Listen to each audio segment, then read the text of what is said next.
It's the semi-finals in Miami. We've got Azarenka, we've got Rybakina, we've got Alexandrova, and we've got Danielle Collins. This is the preview. Let's go through it.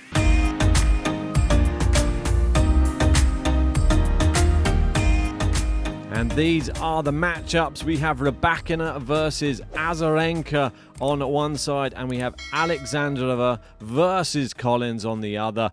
Who will win these epic matchups?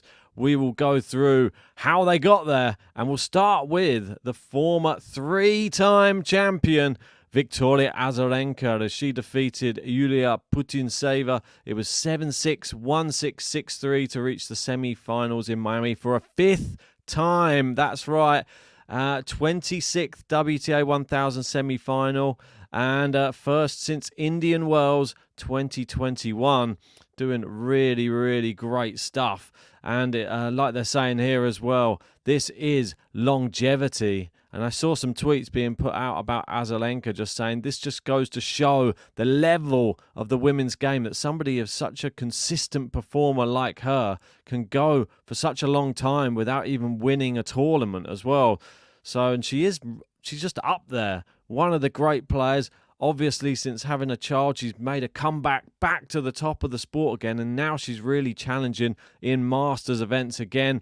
Great to see, and she's going to be having a tough test in her semi-final because it is none other than Elena Rybakina. That's right. I mean, she's got to be the odds-on favourite to win it now, you would think. Obviously, lots of other people have gone out, like the likes of Iga, like the likes of Pegula, like Sabalenka.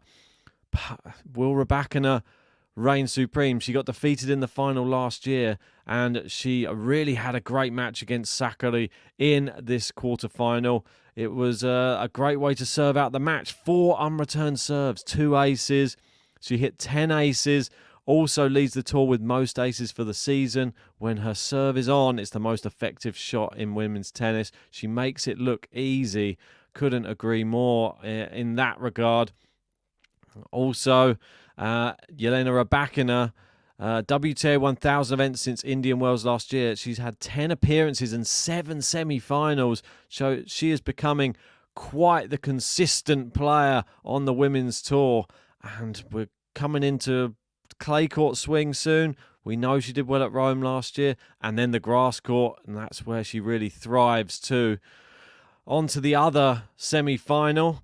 We've got Alexandrova. I mean, the great run continues, and she not only knocks out Iga, she now knocks out Pegula. And maybe some people were thinking, oh, Pegula, it's all opened up for her now that Iga's out. Well, Alexandrova in this type of form, can anybody stop her? I feel that Rybakina is probably the person that you would fancy the biggest chance of stopping Alexandrova, but she doesn't have an easy semi-final. Let's have a look at these stats for Alexandrova as well. She has at least one win over every current WTA top 10 player. These are her current head-to-heads versus the top 10. She's 2-3 against Iga, 3-3 against Sabalenka, 1-2 against Goff, 3-1 against Rybakina. I mean, that's the big one. Pegula 1-1, Jabeur 6-2. Wow, that's big. Kim Win-jeng 2-0. Vondrousova, she's down 1-4. Sakkari, she's down 1-6, and Ostapenko there 5-5. So those barely split between those two. But she will be up against not a top 10 player. She'll be up against a very tough and the remaining American in the tournament. It is Danielle Collins, and she gets into the semi-final by defeating Garcia. I mean, Garcia looks great, but came up against Collins in this form, lost 6-3, 6-2, nice and comfortable. And Danielle Collins, despite talks of retirement, is looking like she's back to her best again. And when she was asked constantly in the presses about retirement, we got Vancha just saying, after attending her detailed presser today, I got more clarity that this is indeed Collins' last year. The decision is personal and doesn't have any correlation with results.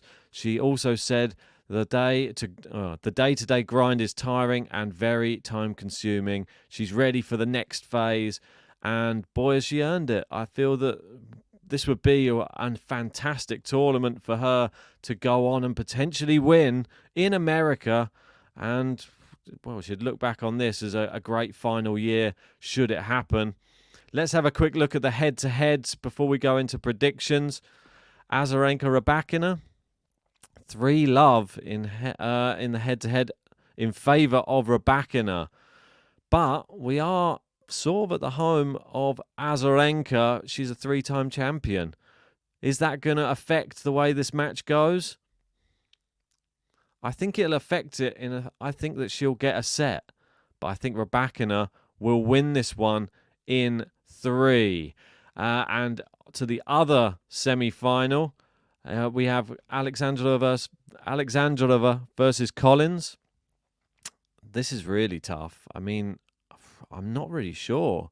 This one's a pick'em for me. The fact that Alexandrova's knocked out who she's knocked out, you can't ignore it. But there's just something about Danielle Collins right now that's making me side with the American. And probably Rybakina will be happy to hear this.